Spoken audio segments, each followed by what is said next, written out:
elnök úr, én is Robert vagyok, a helyi újság, a Hevesvárosi Tükör képviseletében. Egy pár kérdést föltennénk önnek. Gyerünk. Első kérdés, mi azok a 2010-es választásokkor a baloldal szétesésének, és most a 2014-es választások előtti összeborulásnak? Hát nem tudom, hogy szétesett a baloldal. Nem tudom. Ahogyan a jobboldali színes, kereszténydemokraták, Jobbik, Fidesz, a baloldal is több áramlatból áll. Ide egy centristább politikát viszek, a szocialista párt egy hagyományosabb, tradicionálisabb, klasszikusabb szociáldemokrata álláspontot képvisel, aminek helye van, hát látjuk. Az meg hát nézd a választási kényszer. Tehát Orbán Viktor választási törvénye összetereli a baloldal különböző áramlatait. Ebben szerintem ez az egyetlen helyes megoldás, amit csináltunk. Értem. Második kérdés. Sokan az MSZP-nek köszönhetik, hogy a Jobbik teret nyert a 2010-es választásokor. Rengeteg baloldali szavazó, mondjuk így csalódott az MSZP-ben, és a Jobbikhoz húzta az X-et. Mivel tudják ezeket a választókat visszacsábítani? Szerintem volt ilyen jelenség. Nagyon sok baloldali szavazó az állam közvetlen segítségét várja, hogy oldja meg a szociális gondjait, bajait, gyereknevelés, nem abban. És hát a 2006-os kiigazítás, meg a 2008-as válság a kormánynak ezeket a lehetőségét szűkítette. Szinte természetes módon. És hát akkor olyan párt felé fordultak, ilyen mondta Jobbik sokan, amely pártról azt feltételezték, hogy na, akkor ő majd erre jó választott. De most úgy látom, éppen ebből a térségben,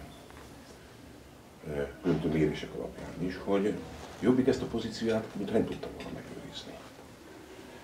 Hogy az MSZP-nek az a politikai irányvonal, amit a Mesterházy visz, hogy nagyon erősen odafordulni a legelesettebbekhez, ez mint ugye hallanák az emberek. De ez meg természetes nézve, hogy az emberek hol erre szavaznak, hol arra szavaznak. Hát azért vannak választások. Értem. Kicsit kényes a kérdés. Nem. Helyi téma. A rendszerváltástól Hevesváros polgármesterének a színe, a térség országgyűlési képviselőjének a színe és a kormányzópárt színe megegyezett. Ez nem titok, Magyar Szocialista Párt adta mindet. Mégsem történt semmi. Nem jöttek a gyárak, nem jöttek üzemek, a mezőgazdaságban a alulképzett emberek nem dolgoztak. Miben bíznak akkor most önök? A mezőgazdaság ügyben azt tudom mondani, hogy a fórumon nem kellett volna széjjel verni a nagyüzemet, amelyek nagy foglalkoztatók voltak. Kivel teszik a nagyüzemeket? A magyar jobboldal, kérem szépen. Tehát itt a magyar jobboldal fogja be a száját, és maradjon csöndbe egy darabig észre. A másik felében több az igazság, mert én is mostanra értettem meg sokkal jobban, hogy az ilyen szociálisan, gazdaságilag nagyon nehéz szituációba került térségek, mint Dél-Heves. Ott csak a piacra rábízni, hogy majd jönnek a befektetők. Ez nem működik. Jönni kell közvetlenül az államnak ipart, gazdaságot telepíteni, erre kell inkább költeni az uniós forrásokat, nem járdák felújítására.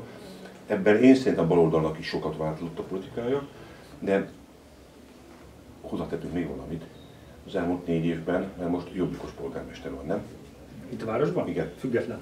Volt fideszes, független polgármester. Oké. És most történt valami az elmúlt 4 évben? Ez sportcsarnok. Nem tudok más.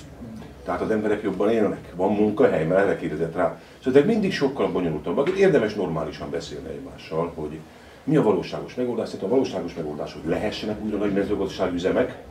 Jobbik ezt támadja, hogy eladjuk akkor a földet a külföldieknek, ilyeneket fog mondani, mi nyilván nagy butaság, meg legyen közvetlen állami ipartelepítés. Ez eszköz.